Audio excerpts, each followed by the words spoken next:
అట్లాగా అవతారాలు మారితే క్యారెక్టర్లు మార్చుకొని పొజిషన్లు మార్చుకునే టైపు కాదు యేసుప్రభు. యేసుప్రభు నిన్న నేడు నిరంతరం ఒక్కటి రీతిగా ఉన్నాడు.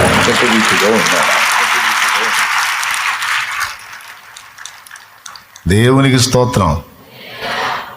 మానవ శరీరంతో అయితే వచ్చాడు, మరియమ్మ కడుపునైతే పుట్టాడు, రక్త మాంసాల శరీరమును ధరించుకున్నాడు, కానీ వ్యక్తిత్వం మాత్రం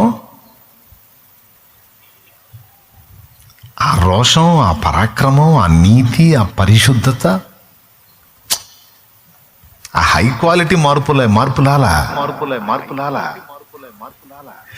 ఆకాశ మహాకాశములే పట్టజాలని దేవుడవు, అణువంతా రూపుదాల్చి కన్య గర్భము చేరావు.